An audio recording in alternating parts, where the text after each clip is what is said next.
Hello, everyone, and welcome back to Cyrus Webb Presents. I'm your host, Cyrus Webb. Glad you all could join us once again. For those tuning in on the simulcast on Facebook, LinkedIn, YouTube, and on X, we're glad you all can be with us. Going to bring in our friends over on IG so they can be a part of our chat. And last but certainly not least, going to connect with our friends over on Amazon Live. I have a really powerful guest that's joining us for this next segment. She's written a book that I think will not only have you thinking, but also hopefully will spark some great conversations for you all as well. We're now live on the Amazon Live platform with Cyrus Webb Presents. If you guys are new to us on Amazon, welcome. Make sure you guys hit that follow button, either here in this corner or down below. You also will see the books by our next guest. I'm excited to welcome Professor Shatema Threadcraft to our broadcast today. She's written a powerful new book that I had a chance to read called The Labors of Resurrection. You guys can see it there. On the Amazon side, though, you also will see her other book, Intimate Justice. I have not read that one, but I did put it in the carousel for you guys to be able to check it out as well. When I talked to the professor, not only about the new book, but also about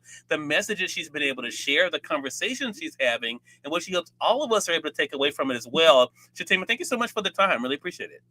Thank you so much for having me, and thank you for reading the book.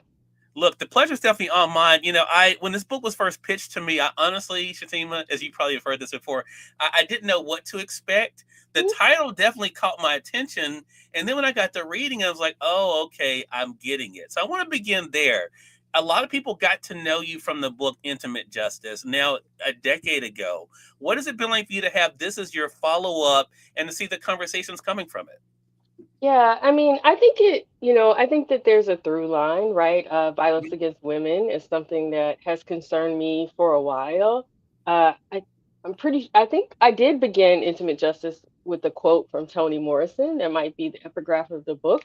And so to come full circle and see her as kind of the solution to something that I was puzzling over has Yeah, been really good. And I think I finished Intimate Justice really as Black Lives Matter was kind of kicking off, like the first wave of it.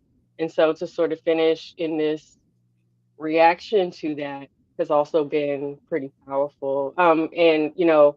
Me Too and Black Lives Matter, right? yeah, And thinking through those things. yeah. I want to talk about the subtitle of the book. I didn't mention Mhm. it when I was first in because I had to look up two of these words. Yes. Hey, look, No, it's fine. I don't mind telling people because I think it's great as far as the conversation goes, Shatima. So the title of the book is "The Labors of Resurrection: Black Women, Necromancy." I had to look that one up. And Oregonian democracy. So I want to talk about this because I love the way that you outline this, and Yeah. that is that you're able to help us to see history, Mhm. but also context to where we are today. Because a lot of times we look at what's happening with women, the way women are treated, the way women are covered, Mhm. and we think we don't realize this is not something that's new. What Yeah. has it been like for you to kind of take us into the history and to show us the through line that's happened throughout history when it comes to the treatment of women, in particular, the treatment of women of color? Yeah, I mean, I will say that it's difficult and rewarding, right? Because Okay. I wrote this book. It's a book about Black femicide, which Mhm, is the murder of Black women because they are Black women, mhm, or the murder of Black women because they are women, uh, facilitated by structural racism, including their housing insecurity, lack of adequate public safety provision because of, Black police relations, or medical neglect, right? And so those things and the through lines, right, the ways in which from the period of enslavement to now, Black women's sort of sexual and reproductive health, their safety have not been well attended to. That's difficult to deal with, right? But there's also a story of heroism in this, and I think that from the period of enslavement through Jim Crow to today, anytime that Black women are aware of it, they also organize to try to change it. And so mhm. it's both the ups and the downs, and that Black women trying to help themselves when no one will help them is the, I think, inspiring through line, and what it is to present the history of women like Ida B. Wells, women like Clementine Barfield, Margaret Prescott, Barbara Smith, and am I going to forget somebody? Mamie Till Bradley, the mother of Emmett Till. Yeah. So, and contemporary, and the women that are working today, right? So Today, that yeah. it's twin stories of the nation and communities kind of neglecting Black women, but Black women always acting to help the wider Black community and themselves. Love that. Addie T, hello to you over there on Facebook. Professor Eugene Williams, hello to you over there on IG. The Related Extreme, thank you for joining us over there from Ohio as well. And these are topics, again, as I mentioned, that's why I wanted to make sure I brought up intimate justice. And I haven't read that one, Shatema, but I did add it for audience on the Amazon side because I did think when I was prepping for this, I thought, oh, this is an interesting connection, especially when I mentioned to you before we went live here that, we hear the names Ida B. Wells and we think we know who she is, what she Yeah. did. But you really help us in a deeper way. Well, for myself, let me speak for myself. In a Mhm. deeper way, you help me to better understand the means that she used to get Mhm. the messages across, including the media, which I think is a very timely issue for today. What Yeah. was that like for you to look at what she did when it comes to media and how media was kind of being used against, especially Black women, and Yeah. now to think about the role of media today? Yeah. I mean, I think that that's a great point. I think that I really enjoyed writing that chapter. It was Mhm, really satisfying to know that she really relished and was able to really speak back well and in innovative ways to Edward Carmack, who really made her life horrible, right? mhm, But the ways in which she was able to respond to what he did, and I think it's fair to say that she got the last laugh here, right? But she was extremely serious in, I think, I call her a prophet, right? She's a visionary in understanding what the role of media is going, right? Like news media is going to do and the role that it's playing in constructing Black life and constructing what human beings are and how they understand themselves, right? And she's able to kind of see the future in a way that's incredible, mhm, right? But she also knows that uh, truth and telling the truth can't always be straightforward. Sometimes you have to mock people into understanding the truth, right? Sometimes you have, right? And when you, as a Black woman with kind of epistemic deficits, that is, people don't believe you because you're a woman, or they don't believe you because you're Black, or they don't believe you because you're Black and a woman, right? That parity can be one of the ways that you get your point across, right? And that you can use ventriloquism, right? Getting white men to say things for you, right? And making it think that it's their idea, right? So she was very much a straightforward fact reporting news woman, right? And she innovated statistical methods that have been proven and that we really haven't deviated from in our understanding of violence, right? But it wasn't just that. And part of this was her self-presentation, right? That she sort of made people see her in the way that she wanted to be seen, but that's not the entirety of what she was doing. So that she was really, as I put it in the piece, really trolling the man that was responsible for destroying her press. And if there was anyone who deserved it, he did. He got less than he deserved, but really great from her. yeah. In the chapter Princess Prophet Miracle Worker, Shatima, Yeah. there are 2 points here I wanted to bring out for our audience for the talk about that. One, of course, you talk about the role of the black press, and Mhm. you say this: the black press came into existence as an act of self and community defense. Yeah. But then you go on to talk about the role of newspapers, of course, in their days. And I thought about new media for us, and Yeah. you wrote this: Wells too saw black slander daily, a fact made even more urgent in her era because of the growing power and status of newspapers. Not only could the newspaperman reach those that the preacher could not, but all those he reached now began to take his word as gospel. You could That's social media today. Yes. Today. What Yeah. was that correlation like for you to think about? Well, I mean, I think that when I think about the pioneering kind of digital internet feminists like my friend Brittany Cooper and the ways in which Black people use Twitter and sort of help people to understand, right, that because we have to, I think when you think about, say, Afrofuturism, right? If there's a new technology, Black people are going to try to figure out how to use it to get their message across, right? In any way. So because we are minorities in the West, right, and because we have less power, we immediately flock to technologies to try to figure it out. And the ways in which she kind of understood the press, which was kind of the new media of her day, and I would say the early days of Black Twitter and the hashtag and things like that, right? And being able to, because my friend Diva Woodley in her book Reckoning talks about the fact that before Twitter, nobody would get a quote from the people hurt by the police. You just get a quote from the police, right? And it was Twitter sort of changing who the mainstream media had to listen to, right? That really changed the conversation. And the very thing that Wells is doing when she goes to a town where a lynching took place and actually talks to the people in the Black community and puts their voices in, right? So both of these things, right? So that you Mhm. see the ways in which when a new technology develops, we have tried to use it for our liberation. Mhm. You also helped me better understand something. I have to be very honest about this, Shatima. I now understand why Toni Morrison's books are banned so much.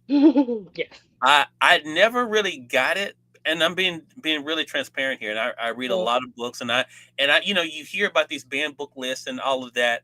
But reading your book helped me better understand why her books were so dangerous because of the way that she was able to use words. You and I were talking before we went live here about the play, mhm. featuring Teal, that I'd never heard about before, Yeah. before either. Talk to us about looking at Toni Morrison and her writing and her advocacy that really inspired you. Well, thank you. I mean, I'm honored that reading the work helped you understand why people are afraid of the power Hmm. of her work. So your question here is talk about. Yeah, yeah. About for you, I mean, how she's impacted you, but also what it Okay. was like for you to see the impact of her words. At the time that they were initially presented. Yeah. So I think that a few things. When I finished Intimate Justice, I had to do a lecture on thinking about racial justice, and I read Farah Jasmine Griffin's book, Read Until You Understand. And in it, she is really a lovely, distinguished and lovely scholar, but she sort of talks to me about she refers to intimate justice, and she's like, I don't know why you're looking to these white men, these white male philosophers to solve the problems of Black women when Toni Morrison has this understanding of justice in her text. And so I went back and reread the Morrison books to see if I agreed with her, and Mm-hmm. I did. I'm not going to read Toni Morrison better than Farah Jasmine Griffin, but but I do. But I mean, I think our books involved because she read Intimate Justice, she thought about Morrison's understanding of justice, and then I read her book and I thought about how I could further develop it the way that she understands it, Hmm. and I think that she's correct, right? So part of what she helped me to see is that Morrison is kind of twinning these concepts of public violence against Black men and private violence against Black women, right? That for her, if you look at Song of Solomon, the lynching of Emmett Till kind of takes place in the background, right? But like there's all these instances of things happening to women that are important. If you take the bluest eye, right? If you take Beloved, if you take Home, which concerns the sterilization of a woman in Georgia, right? So she is, I think, um, sort of Farah Jasmine Griffin saying, she has something about justice that you need to take seriously, helped me to really try to see that, right? So you see what happens in Beloved, and you know that incest, right? That all of these things are really central to Morrison's plots, but thinking about what they mean for her vision of how we make a better world was something that I was able to do with this book. Now, the Till play, there's a reason you don't know about it, right? And that most people don't. Morrison was this great author, probably the most celebrated author we have, right? But she wasn't happy with the play. And I think that one of the reasons about it, so after she staged it, she took back all her copies. And I think I say this in the book that Princeton found out that they had one and didn't know that it would be there. So, you know, it was staged very briefly and then it kind of went away and we didn't know anything about it, right? And so I had to get permission from the family and from the estate to be able to talk about it. I think it's been staged once since then. But she wrote it, she was commissioned to write a play for the anniversary of the King holiday, and she writes it a play about King, about an angry ghost, and she was writing that play while she took a break from working on Beloved, where she, right, so she's dealing with these two angry ghosts, and I'm talking about necromancy and all these things about our sort of communications with the dead. So she is dealing with, right, the ghost of a murdered child and the ghost of another murdered child, right, a female child and a male child.